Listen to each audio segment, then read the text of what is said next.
ఏఎస్బీఎల్ వారి శ్రీరామనవమి కళ్యాణ మహోత్సవం సింగర్ సునీత గారి మధురగానంతో మార్చి 27 సాయంత్రం 5:30కు బుక్ మై షోలో మీ ఉచిత పాస్ ఇప్పుడే బుక్ చేసుకోండి.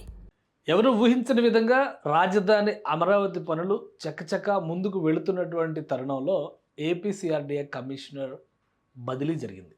దీంతో అనూహ్యమైనటువంటి చర్చ జరుగుతోంది ఆంధ్రప్రదేశ్లో. ముఖ్యంగా ఆంధ్రప్రదేశ్లో రెండు ప్రధానమైనటువంటి ప్రాజెక్టుల గురించి పదే పదే మాట్లాడుతూ, ఒకటి రాజధాని నిర్మాణం, రెండు పోలవరం నిర్మాణం.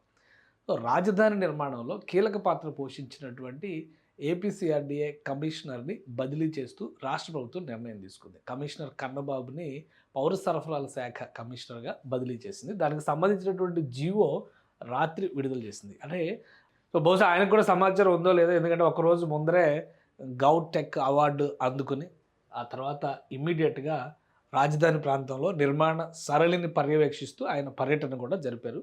కొద్ది గంటల వ్యవధిలోనే ఈ జీవో రిలీజ్ అయింది. దీని ప్రకారం కమిషనర్ కన్నబాబు గారిని ట్రాన్స్ఫర్ చేస్తూ, అంటే ఏపీసీఆర్డీఏ కమిషనర్గా ఉన్నటువంటి కన్నబాబు గారిని ట్రాన్స్ఫర్ చేస్తూ ఒక నిర్ణయం తీసుకున్నారు. Posted to civil supplies and EO secretary to government consumer affairs, commissioner of civil supplies, అలానే EO secretary to ex officio secretary to consumer affairs, government consumer affairs, civil supplies and duly relieving Saurabh Gaur ఐఏఎస్కి ఇక్కడ full additional charge ఉంది. అంటే అక్కడ ఒక appointed commissioner ఎవరు లేరు, ఆయనకి ఫుల్ ఎడిషనల్ ఛార్జ్ ఇచ్చారన్నమాట. సో ఆ ప్లేస్లో నుంచి సౌరభ్ గౌర్కి తప్పిస్తూ కన్నబాబు గారికి ఇక్కడ బాధ్యతల్ని అప్పగించారు. మరికొన్ని ఇవి కూడా జరిగినాయి, ట్రాన్స్ఫర్స్ కూడా. ఎందుకంటే ఇక్కడ ఈ పొజిషన్లోకి విజయరామరాజు అనేటువంటి ఐఏఎస్ ఆఫీసర్ 2012 బ్యాచ్, ప్రస్తుతం స్కూల్ ఎడ్యుకేషన్ డిపార్ట్మెంట్లో డైరెక్టర్గా ఉన్నటువంటి వ్యక్తిని ట్రాన్స్ఫర్ చేస్తూ సిఆర్డీఏ కమిషనర్గా నియమించారనమాట. సో ఇది జరిగింది. అయితే ఇక్కడ చర్చ ఏంటంటే, అమరావతి పనులు శరవేగంగా జరగడం కోసం, దాన్ని ట్రాక్లో పెట్టడం కోసం కన్నబాబు గారు కష్టపడ్డారు. ముఖ్యంగా రైతులకి సంబంధించినటువంటి సమస్యల పరిష్కారంలో పాజిటివ్ ఉంది, నెగిటివ్ ఉంది. చాలా వరకు గ్రౌండ్ లెవెల్ రియాలిటీస్ని అధ్యయనం చేసి వాటిని పరిష్కరించండి. ముందు ఆయన పైన కూడా విమర్శలు వచ్చినాయి, కమిషనర్ మీద కూడా రైతుల్ని కనీసం కలవడం లేదనేటువంటి విమర్శ వచ్చింది. కానీ శనివారం గ్రీవెన్స్ సెల్స్ నిర్వహిస్తూ కంపల్సరీ సమస్యల పరిష్కారానికి ప్రయత్నించడం. రెండోది ఏంటంటే, ఫైనాన్షియల్గా అమరావతి నిర్మాణానికి కావాల్సినటువంటి అధ్యయనం చేయడంలో, విదేశీ పర్యటనలు చేయడంలో కానీ, ఆ ఇన్ఫ్రాస్ట్రక్చర్ని అమరావతిలో క్రియేట్ చేయడంలో కానీ చాలా ముఖ్యమైనటువంటి పాత్ర పోషించారు. మొత్తం 14 నెలల వ్యవధిలో, ఆయనకు బాధ్యతలు అప్పగించినటువంటి 14 నెలల వ్యవధిలో పనులన్నింటినీ ట్రాక్లో పెట్టడంతో పాటు శరవేగంగా నిర్మాణ ప్రణాళికని అమరావతిలో ప్రారంభించే దిశగా ముందుగా అనుకున్న ప్రణాళిక ప్రకారం పనుల్ని ప్రారంభించడంలో, పగలు రాత్రి పనులు జరగడంలో కూడా ఆయన కీలకమైన పాత్ర పోషించారు. వీటితో పాటు నిధుల కొరత లేకుండా జాగ్రత్తలు తీసుకోవడం. మరో ముఖ్యమైనటువంటి అంశం ఏంటంటే, కాంట్రాక్ట్ సంస్థల పనితీరుకు సంబంధించి ఆయన ఒక స్పెషల్ డాష్ బోర్డు తయారు చేశారు. వాళ్ళ పర్ఫార్మెన్స్ ఆధారంగా, పనులు కంప్లీట్ అవుతున్నటువంటి అంశాల ఆధారంగా పేమెంట్లు ఇచ్చేటువంటి విధానాన్ని తీసుకొచ్చారు.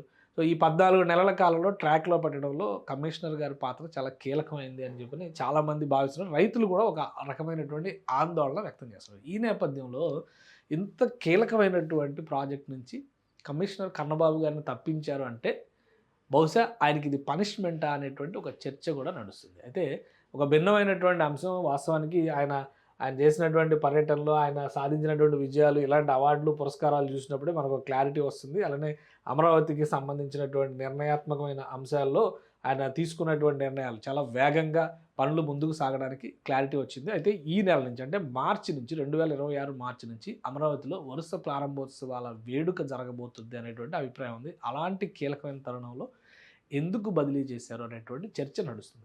సో ఇది నిజంగా పనిష్మెంటా కాదా, ఈ అంశాన్ని ఒకసారి మనం విశ్లేషించి చూస్తే ఇక్కడ 2-3 అంశాలని ఒకసారి మనం కంపేర్ చేసి చూడాలి. ఇప్పుడు అమరావతిలో, ఆంధ్రప్రదేశ్లో ఏదైనా ఫోకస్ ఉండేటువంటి పోస్ట్ ఉందా అంటే అది ఏపీసీఆర్డీఏ కమిషనర్ పోస్ట్ అని ఎవరైనా ఒప్పుకోవాల్సిందే. సో అనుభవం రీత్యా కానీ, పనుల రీత్యా కానీ, రాష్ట్రానికి రాజధాని తలమానికం అని చెబుతున్నటువంటి అంశాల రీత్యా కానీ, అక్కడ ఎవరు ఆ పొజిషన్లో ఉన్నా కానీ ఒక ఫోకస్డ్ పొజిషన్గానే మనం చూడాల్సి ఉంటుంది. సో అలాంటి పొజిషన్లో కన్నబాబు గారిని తప్పించడం అనేది ఒక ఆశ్చర్యకరమైనటువంటి విషయం. ఎక్కువ మంది మాట్లాడుతుంది ఏంటంటే, దీనివల్ల అమరావతి మరొక 6 నెలలు వెనక్కి వెళుతుంది. ఎందుకంటే కొత్తగా వచ్చేటువంటి వాళ్ళు ఈ పనులన్నీ అర్థం చేసుకోవడం, ఒక్కొక్క గ్రామంలో ఒక్కొక్క రకమైనటువంటి హామీ ఇచ్చారు ల్యాండ్ పూలింగ్ విషయంలో.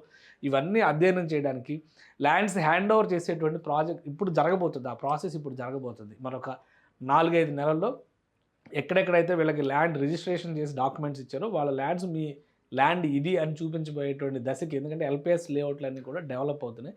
సో ఇవన్నీ జాప్యం అవుతాయి అనేటువంటి ఒక ఆందోళన రైతుల్లో ఉంది.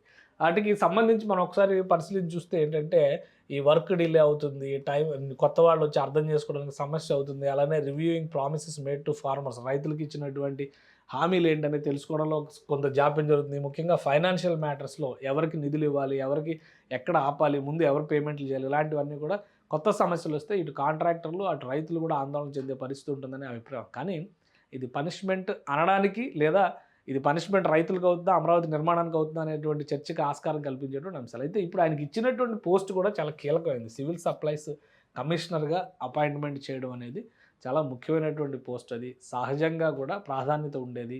ప్రభుత్వాలన్నీ కూడా చౌక ధరల దుకాణాలకు సంబంధించి, అంటే రేషన్ దుకాణాల నిర్వహణకు సంబంధించి ఒక ప్రతిష్టాత్మకమైనటువంటి వ్యవస్థని, ఇంటింటికి రేషన్ అందించేటువంటి ప్రక్రియ, లేదా రేషన్ దుకాణాల నిర్వహణకు సంబంధించినటువంటి ప్రక్రియ, ఇవన్నీ చాలా ముఖ్యమైనవి. పైగా ఇప్పుడు జరుగుతున్నటువంటి యుద్ధ సమయాల్లో, ఇలాంటి క్రైసిస్ టైంలో ఇది సాధారణంగానే కీ పోస్టింగ్. అలానే ఎసెన్షియల్ సప్లైస్ ఇలాంటి క్రైసిస్లో, అంటే ఇరాన్ యుద్ధం జరుగుతున్నటువంటి పరిస్థితుల్లో కిరోసిన్ దుకాణాల దగ్గర నుంచి, కిరోసిన్ సప్లై దగ్గర నుంచి నిత్యావసరాల సప్లై వరకు ఇవన్నీ కూడా చాలా ముఖ్యమైన అంశాలుగా మారుతాయి. కాబట్టి ఒక అనుభవజ్ఞుడైనటువంటి అధికారి ఉంటే క్విక్ డెసిషన్స్ తీసుకోవడానికి అవకాశం ఉంటుందనే ఉద్దేశంతో ప్రభుత్వం ఈ బదలాయింపు చేసింది అనేటువంటి విశ్లేషణ కూడా వినిపిస్తుంది.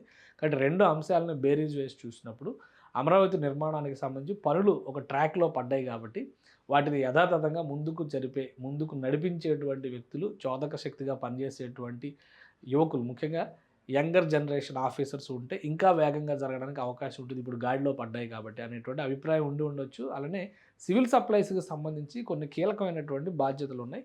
ఆ బాధ్యతల నిర్వహణలో అనుభవజ్ఞుల అవసరం ఉంటుందనేటువంటి అభిప్రాయంతోనే రాష్ట్ర ప్రభుత్వం ఈ బదిలీ చేసింది అనేటువంటి విశ్లేషణ కూడా వినిపిస్తుంది.